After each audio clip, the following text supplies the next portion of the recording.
En el Centro de Estudios, Investigaciones y Publicaciones León Trotsky encontré una publicación justamente que lleva como título Conversaciones de un obrero argentino con Trotsky. Eh, supuesto, no son relatos desconocidos, pero sí bastante poco explorados, o no tan explorados, si quieren. Que es una conversación, en realidad son varias conversaciones, que tiene el dirigente sindical de línea trotskista argentino, Mateo Fossa, con Trotsky en México. Ahora les voy a contar un poquito el contexto, pero me pareció un verdadero hallazgo, y donde a su vez aparecen con bastante claridad muchas de las problemáticas de la época. Ahora los pongo en contexto. De donde yo obtuve el material hay como una especie de mini introducción realizada por Alicia Rojo, que es la que yo les voy a leer textual, porque está muy bien y es claro. Dice, las entrevistas, son tres, se publicaron por primera vez en el número 2 de la revista Clave Tribuna Marxista en noviembre de 1938, que es una publicación de los trotskistas de México. Allí ya se publica también la adhesión de Fossa, recuerden, Mateo Fossa es el sindicalista argentino que dialoga con Trotsky, a la Cuarta Internacional, se suma a la Cuarta Internacional, ¿no? Y Fossa escribió un relato, dice, del encuentro que se publicó en un folleto en 1941, que se llama Conversando con León Trotsky, sí, a propósito de estas conversaciones que él había tenido en 1938. Y el folleto incluía la transcripción de las respuestas a las preguntas que Fossa le dejó a Trotsky, que era lo que había sido publicado en Clave, ¿no? en la revista.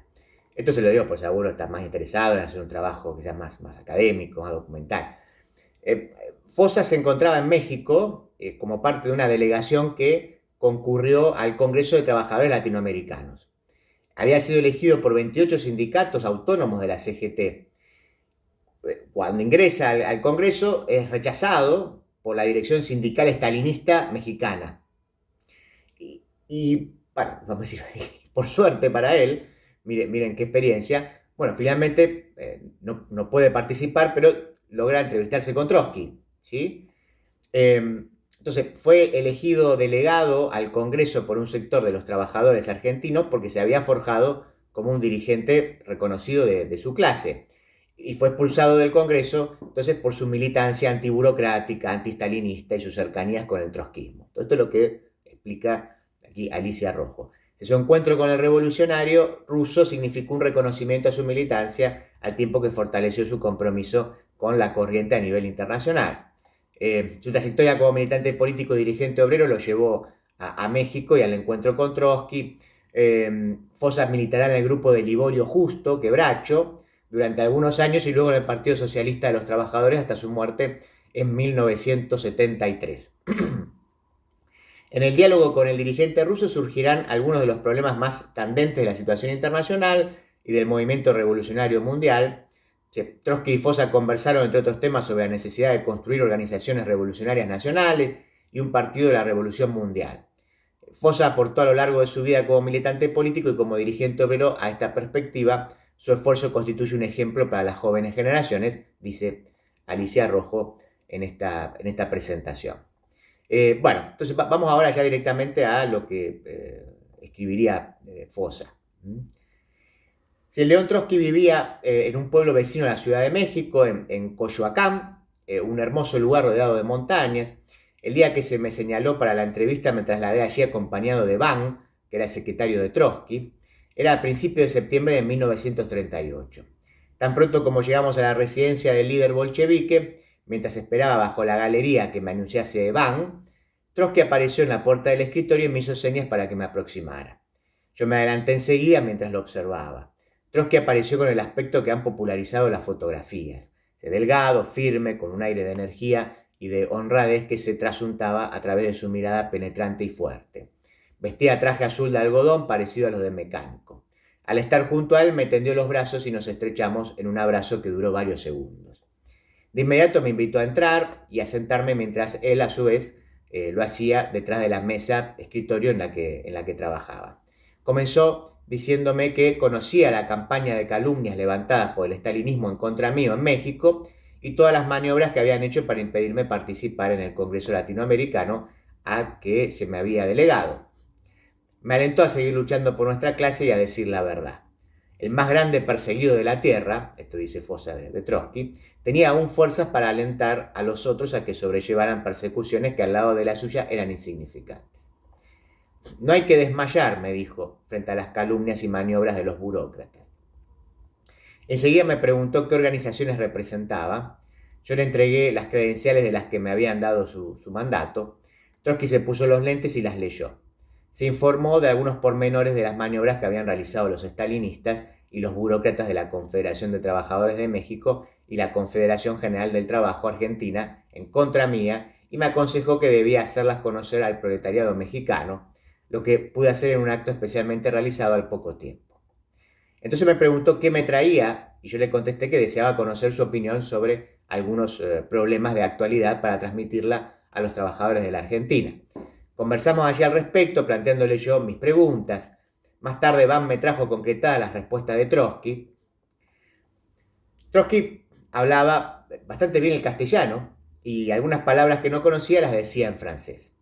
El escritorio de Trotsky tenía a un costado otra mesa en la que creo que había un mimeógrafo y a la derecha un banco bastante espacioso en el que estaban colocadas 6 o 7 carpetas con papeles manuscritos de los trabajos que tenía entre manos, dando la impresión exacta de toda la tarea que tenía por delante. Sobre la derecha había una biblioteca con la colección completa de las obras de Lenin en ruso, bellamente encuadernadas. Sobre la pared a la izquierda una fotografía de Lenin hablando en una tribuna al pie de la cual aparecían Trotsky y Kamenev. Era el único cuadro que adornaba la habitación. Al fondo había un silloncito y un cofre ruso rústico que completaba el mobiliario. Al rato de estar conversando con el gran revolucionario, apareció en el escritorio su compañera, una señora anciana, más bien baja, trayendo 2 tazas de té con bizcochos para nosotros. Después de saludarme cordialmente, se retiró. Trotsky me hizo varias preguntas, dice Fossa, interesándose por las cuestiones de la América del Sur, a las que yo respondí dándole los informes que me pedía. Quiso conocer particularmente la situación del movimiento obrero argentino, la que yo le expliqué en breves palabras, prometiéndole también llevarle un informe de que había sido portador con destino al Congreso al que fuera como delegado. Esto lo hice en la segunda visita que efectué. Me preguntó enseguida por el movimiento de la Cuarta Internacional en la América del Sur. Le contesté que conocía únicamente algo de la Argentina y solo por impresiones recogidas durante el viaje tenía conocimiento superficial del de otros países. Me preguntó por el compañero Quebracho, a lo que yo le respondí que personalmente no lo conocía. También me preguntó sin dar nombres por los otros compañeros. Le manifesté que no los conocía bien, que estaban divididos y que aquellos a quienes conocía no activaban en organizaciones de masa, eran solo teóricos de café. Trotsky me contestó: la Cuarta Internacional numéricamente aún es débil, de manera que hay que tratar de unificarlos. Si las perspectivas anuncian grandes acontecimientos, de manera que, aunque seamos poco numerosos en estos grandes cruces históricos, los grupos que tengan una posición revolucionaria justa serán los que conducirán a las masas a la victoria, desechando a la burocracia y terminando con el confucianismo, o con la confusión, ¿sí? Me parece que hablamos de Confucio. La Cuarta Internacional no puede ser un depósito de desechos, pero ante la escasez de nuestras fuerzas, lo que debe hacerse es tratar de trabajar en común y, a través de la acción, ver los que hacen labor revolucionaria positiva y honrada y dejar a un lado a los que solo constituyan un lastre. Yo le manifesté, dice Fossa, un poco de escepticismo sobre nuestras posibilidades. Entonces Trotsky me respondió que con cualquier número debíamos encarar la tarea y no dejarnos arrastrar por el pesimismo y la pasividad del ambiente.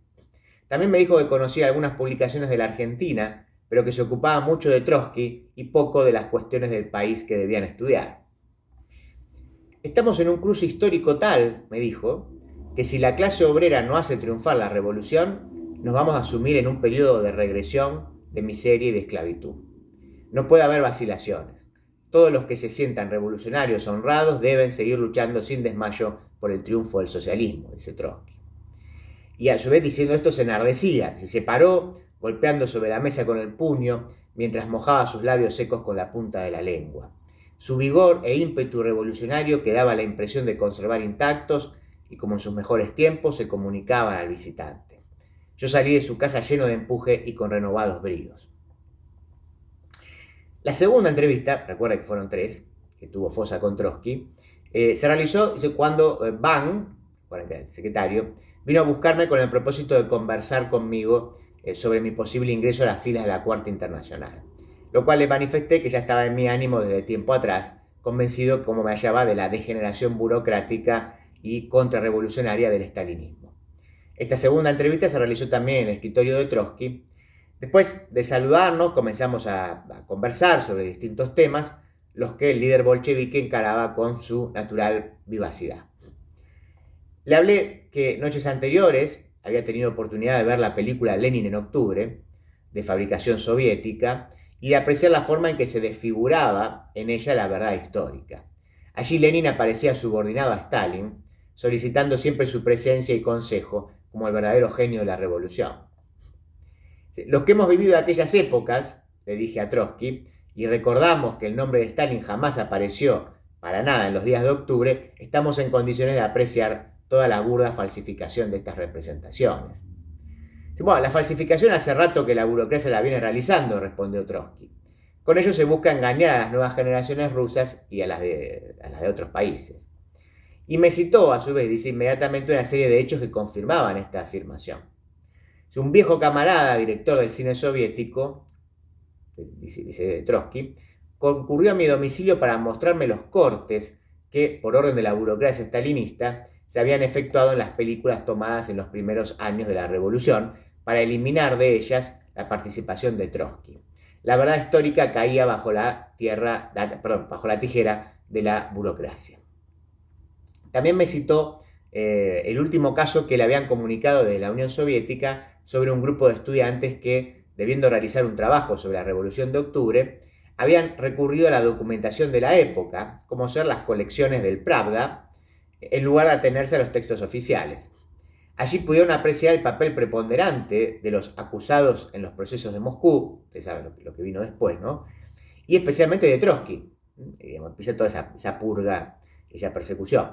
Esa verdad constatada en tal forma valió a los estudiantes ser expulsados de la universidad y recluidos en prisión. Así trata Stalin a los que tienen la osadía de buscar la verdad en sus fuentes. Después hablamos sobre estajanovismo. Es difícil, estajanovismo.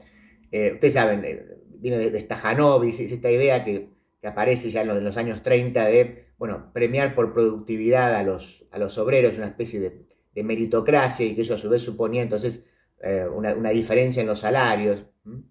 Entonces después hablamos sobre el estajanovismo, manifestando mi opinión adversa como algo contrario a la organización socialista. Él estuvo de acuerdo conmigo, expresando que la producción en un régimen socialista debía ser científica y humana, teniendo en cuenta el término medio general y no casos aislados que más se acercaban al destajismo disimulado, porque digamos, una de las acusaciones era que eso era una especie de explotación, ¿no? Porque entonces había muchos obreros que terminaban trabajando 16 horas, nada más que para producir más y para tener una ventaja, en fin. Bueno, enseguida hablamos de la serie de farsas que emplea la burocracia, además del estajanovismo, como ser el argumento de los sabotajes que se realizaban en la producción soviética. El estajanovismo y los pretendidos sabotajes, me dijo, no son más que manifestaciones de la degeneración burocrática en la Unión Soviética. El estajanovismo creó un irritante desnivel de salarios y una capa privilegiada que servía a los intereses de la burocracia en el seno de los lugares de producción. En cuanto al sabotaje, no es más que una mistificación para disimular la incapacidad de la propia burocracia. Esto de que no, estamos teniendo problemas porque nos están saboteando. Bueno, no, Trotsky está diciendo, hay otro problema, no funciona, estamos mal. Se habla de sabotaje que realizan los viejos jefes revolucionarios, obviamente a su vez para acusarlos y meterlos presos o matarlos. Yo no creo en ello. Lo que pasa es que son jefes honrados y capaces que no aceptan la infiltración del elemento servil de la burocracia que se ha entronizado y por eso son acusados. Lo mismo ocurre con los hombres destacados capaces de hacer frente a los métodos burocráticos. Tal es el caso de Blücher, que según últimas noticias acaba de ser separado de su cargo. Ahora Blücher será eliminado y no se volverá a oír hablar de él. Esto nos remite claramente a 1984 de Orwell y tantos otros libros, por supuesto. Y esta es la misma suerte que corren todos los hombres con personalidad en la Unión Soviética bajo Stalin. La burocracia tiene necesidad de tipos serviles. Por eso apela a individuos de baja categoría e incluso a antiguos enemigos como son los rusos blancos. Recuerden también lo que fue la guerra civil. Bueno, hay que ver en la eliminación de estos compañeros y en la mía misma, prosiguió, no ambición personal, sino una lucha por el socialismo, por la revolución mundial, contra esta organización burocrática entronizada en la Unión Soviética. Hay quienes aducen que toda mi actitud se debe a ambición personal. Sin embargo, en la Unión Soviética yo era comisario de guerra y hubiera tenido todo lo que hubiera querido, nada más que dejándome llevar. Pero nosotros no estamos en la brega para conquistar posiciones, sino para luchar por el socialismo, y a eso debemos subordinar todas nuestras acciones y propósitos. Los compañeros no se deben dejar influenciar por todas las infamias y calumnias que difunden los estalinistas. ¿Cómo es posible que nosotros saboteemos nuestra propia obra y estemos en connivencia con los enemigos de la revolución cuando ella fue producto de nuestra acción? Se pregunta Trotsky. Ahí está todo nuestro pasado de lucha para atestiguarlo. Después, dice Fossa, me pidió mi impresión sobre nuestros compañeros en México y sobre el movimiento obrero de ese país en general.